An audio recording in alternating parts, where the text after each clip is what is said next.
Bienvenue à cette édition rétrospective de la semaine du Journal de la Ville que nous vous convions de suivre avec beaucoup d'intérêt.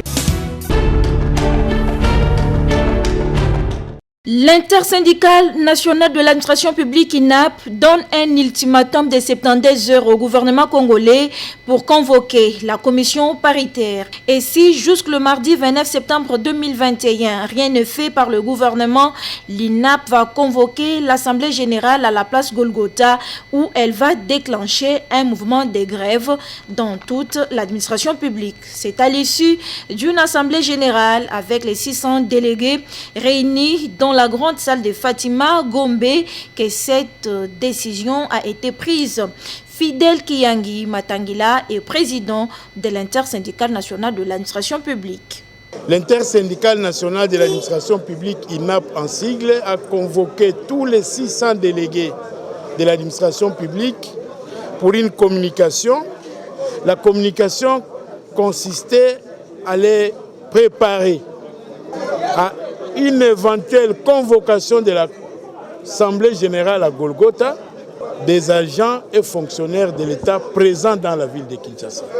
Nous venons ce jour de donner un ultimatum au gouvernement congolais qui n'a fait que rouler les fonctionnaires depuis la nuit des temps et aujourd'hui c'est le dernier rendez-vous. Un ultimatum de 72 heures est donné au gouvernement congolais pour que ce dernier convoque la commission paritaire promis par le Premier ministre en présence du vice-premier ministre, ministre de la fonction publique. Si dans les 72 heures, soit au plus tard mardi de la semaine prochaine, la commission paritaire n'est pas convoquée, vendredi, rendez-vous à Golgotha avec tous les agents et fonctionnaires de l'État pour une conduite à suivre. C'est un dossier à suivre.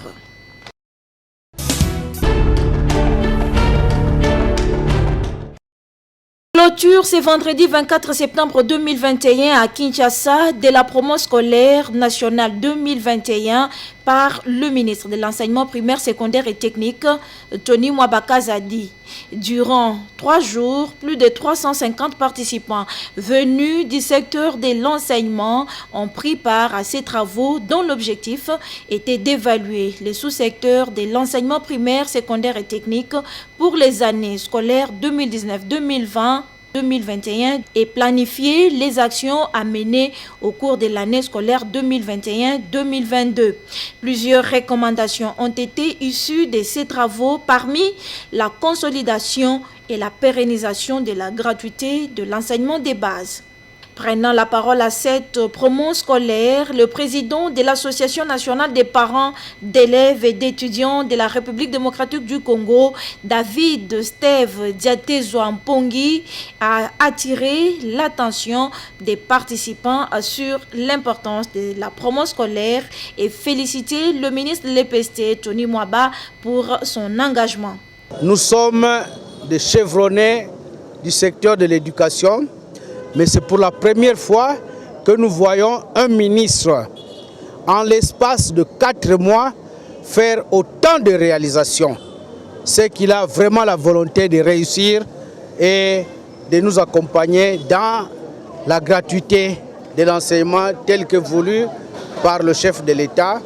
Donc il est à féliciter. J'ai eu à attirer l'attention des participants sur le fait que le ministère de l'EPST a été beaucoup interpellé par les participants aux états généraux de l'enseignement supérieur et universitaire qui se sont tenus à Lubumbashi. Et pour eux, les acteurs pédagogiques du ministère de l'EPST sont à la base de la baisse de la qualité de l'enseignement dispensé aux élèves finalistes qu'on envoie à l'enseignement supérieur universitaire.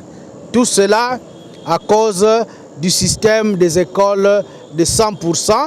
C'est une honte et cette interpellation doit nous aider à corriger ces erreurs. Le ministre de l'EPST appelle les participants à cette promo scolaire 2021 à se mettre au travail avec rigueur.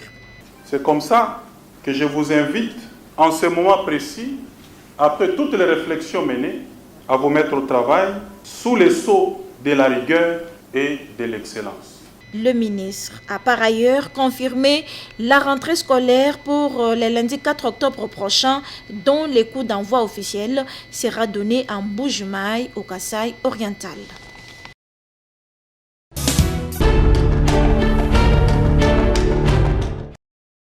Avec une volonté clairement affichée, le Portugal se dit prêt à s'aligner aux côtés de pays africains pour lutter contre le terrorisme qui prend de l'ampleur dans le monde. Marcelo Rebelo de Sousa a livré sans langue de bois les intentions de son pays à Félix-Antoine Tshisekedi Tshilombo, qu'il a reçu en audience.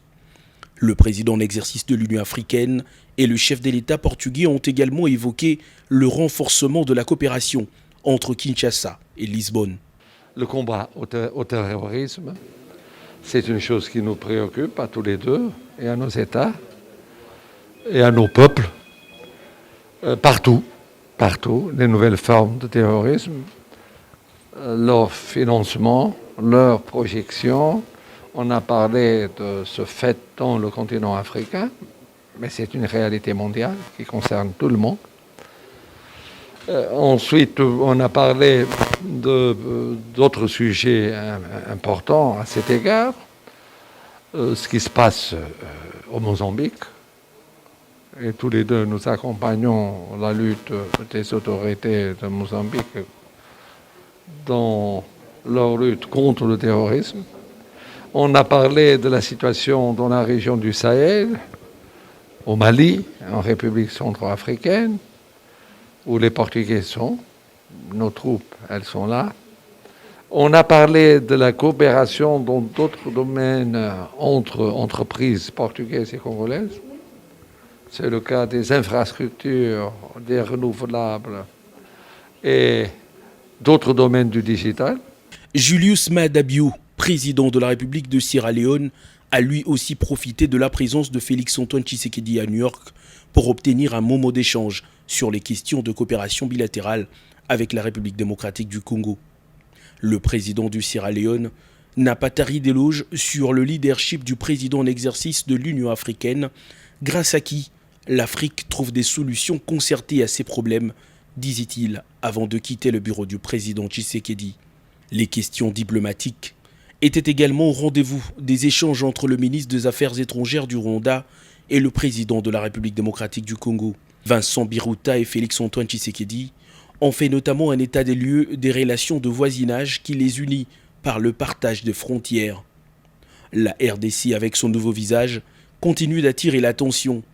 Les responsables de l'Institut pour les investissements du futur, comme le gouverneur du fonds saoudien, sont eux aussi passés voir Félix-Antoine Tshisekedi. Malgré des voix qui s'élèvent et conditionnent d'abord l'évaluation de la situation, l'Assemblée nationale a adopté pour la 8e fois consécutive la prorogation de l'état de siège dans les provinces de l'Ituri et du Nord Kivu. C'est à l'issue de la traditionnelle 2 pour 2 contre après une motion exigeant le débat que les élus du peuple ont accordé au gouvernement cette autorisation, attendant le rapport de la commission défense et sécurité qui sera lu et examiné au cours d'une séance plénière à huis clos. Je crois qu'il y a des principes que nous devons retenir quand on est parlementaire. Le Parlement a 2 organes. Un organe hautement politique, c'est l'organe constitué des groupes parlementaires avec leur président. Mais ici, il y a aussi des organes hautement techniques. Ce sont ces organes-là qui nous orientent pour des problèmes spécifiques. Donc nous les appelons les commissions techniques de l'Assemblée nationale. Nous avons une commission de défense. Et cette commission s'est déjà réunie. Ils ont appelé tout le monde qui est concerné dans l'état de siège. Et ils ont eu déjà des conclusions. Nous attendons que la commission nous donne les informations avant d'engager un débat. Nous allons engager un débat seulement sur les problèmes de délai. Bon, il est temps, on doit proroger. Non, nous devons entrer en profondeur, savoir ce qui s'est passé. Vous savez que parfois nos militaires n'ont pas un soutien. Nous devons savoir ce que la commission a découvert dans ça. Donc moi, je préfère qu'on soit calme.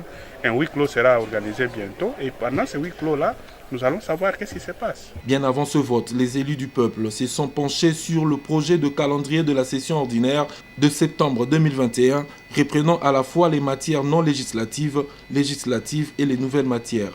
On y note notamment la question d'entérinement de membres de la CENI et de la CNDH, la proposition de loi portant organisation des élections, celle portant organisation du référendum, la loi portant statut des anciens présidents de la République élus, ainsi que le projet de loi de finances exercice 2022.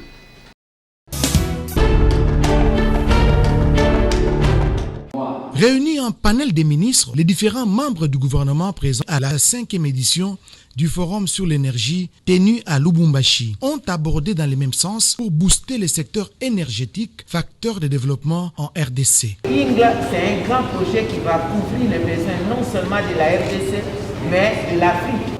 Ça, vraiment, nous devons nous accompagner. Mais entre autres, les Congo et Gand, les besoins sont énormes. Nous devons aussi promouvoir l'énergie alternative, des projets alternatifs. Mais INGA demeure. Pour avoir réussi la libéralisation du secteur de l'énergie, la réhabilitation du barrage des Mois d'Ingusha, les organisateurs de ces forums ont remis des brevets de mérite au ministre des Ressources hydrauliques et électricité, Olivier Mwenze Moukaleng, au directeur général de la SNEL, ainsi qu'à d'autres partenaires privés. S'en est suivi la visite des différents stands par les membres du gouvernement sous les explications du directeur général de la SNEL, Jean Bosco Kayom. Améliorer les mécanismes d'octroi d'actes réglementaires, promouvoir la recherche scientifique, renforcer les mesures sécuritaires pour limiter les actes de vandalisme et de vol des équipements électriques et mettre ainsi en place les mécanismes de financement de la SNEL.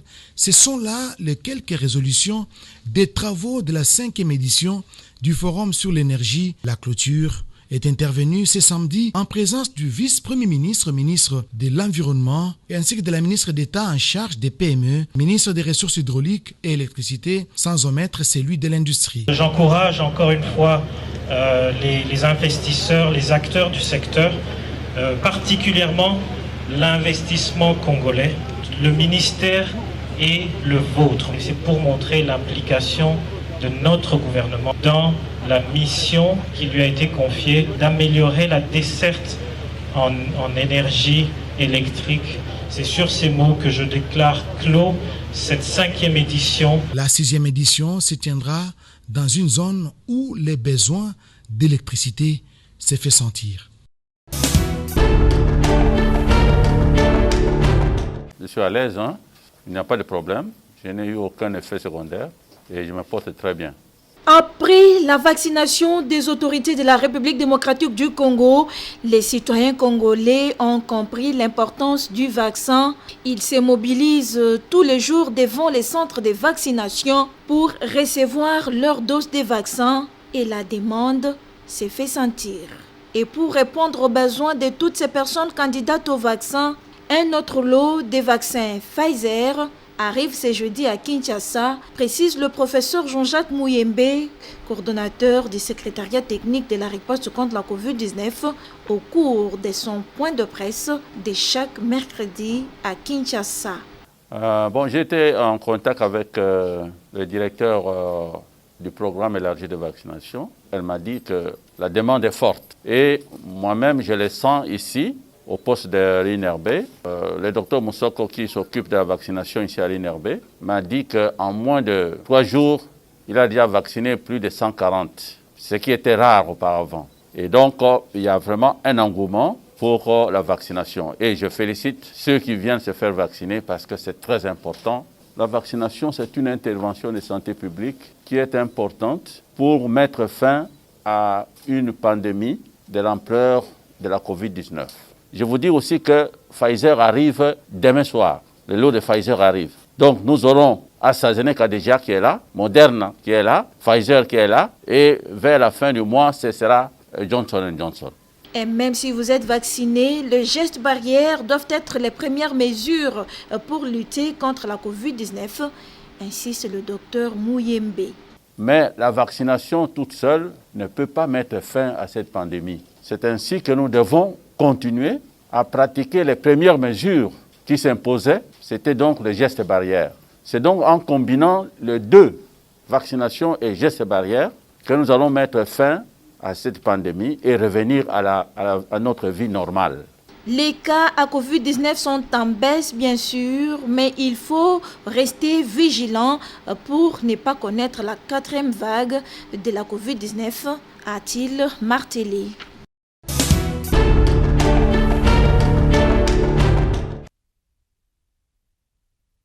Une descente d'inspection des ouvrages réalisée dans le cadre du budget participatif 2020-2021 par la commune de Barumbu a été effectuée ce jeudi 23 septembre 2021 par le collectif 24.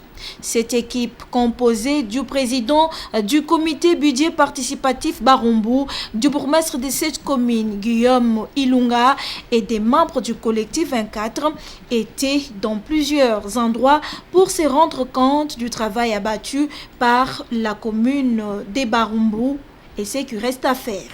Sur croisement Bokassa-Kabambar et sur l'avenue Kassai, précisément à la rivière Buitchaku, en passant au quartier Chimanga, où des toilettes publiques ont été construites et d'autres en pleine construction. Le bourgmestre de la commune de Barumbu explique. On a cet esprit de redevabilité, de rendre compte. C'est comme ça qu'avec le collectif 24, nous nous sommes mis d'accord. Nous devons être chaque fois à l'écoute pour répondre et rendre compte. Ce n'est pas mon travail.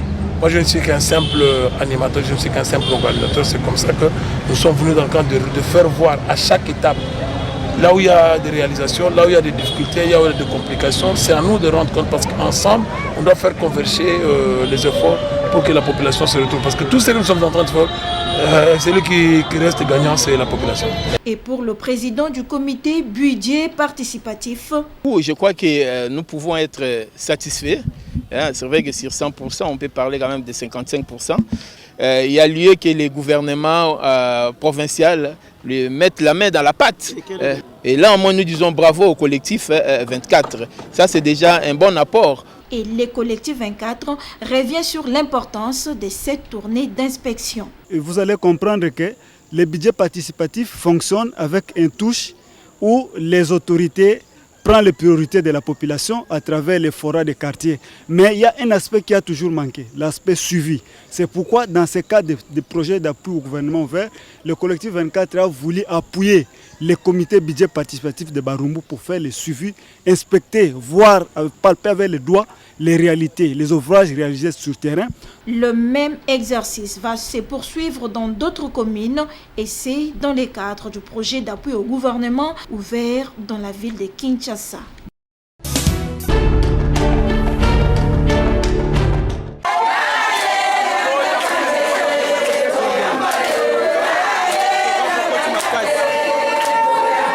Après avoir fait curer la rivière Tchouengue dans le site qui porte le même nom, situé dans la commune de Massina, l'homme du terrain, l'honorable sénateur élu de Massimanimba et président du parti Convention de démocrates chrétiens rénovés, CDCR en sigle, Jean-Philbert Mabaya Gizi, revient encore pour soulager les mamans maraîchères de la district de la Tchangou avec un lot important de sacs, des engrais chimiques, des filets de pêche et plusieurs matériels de travail des pêcheurs. L'honorable Mabaya s'est dit touché par le travail qu'abattent ces maraîchères qui nourrissent la ville de Kinshasa, même si son électorat se trouve à Massimanimba. Maman maraîchère, ma papa maraîcher, ma papa pêcheur, Lazana et Sengomonene. Pona okuta na bino na mbala ya mibale awa tolobaki soki moyen okutasa bino yali tokosala yango mbala eleki nga nalobaki bosalisaka bana Kisasa na biloko kolia donc il faut que tosimba bino mpenza soki moyen ezali tokohésite te mpo tosimba bino na maboko mpo bosala mosala moko ya malamu. Alors, tout cela qui dragage ya mai pour poser ma place pour le ça la bilan la bino. Mais les lots toyé na quelques sacs ya engrais. Pour mon sala et puis sa production mo kamalam. Donc ko ba yango susu. Politique biso to sala ezali politique service. Politique ya mon côté. Mais politique ya action. Satisfaits de ces gestes, quelques mamans n'ont pas caché leur joie. Merci, mingi Nzamba pambola. Ya liboso akangela biso mai to sala 2 ans to sala ka musala te. Lokona yeli biso bangesi mingi na bandobo en tout cas Nzamba pambola yezala mbala liboso na ya suka te ezala kaka mikolo nyoso. Ngenga yeli biso bangre tam to zo bwaka na bilanga ezobonga bandunda biso ba fruit na biso ezobonga. Bongo tam bat bazolia bazoloba ni pambola mutoyo apesa ki bakiso akopamba yango na kokoma. Signalant que cette activité réussie a été facilitée par Christian Moukaba, fédéral de la CDCR Tchangou.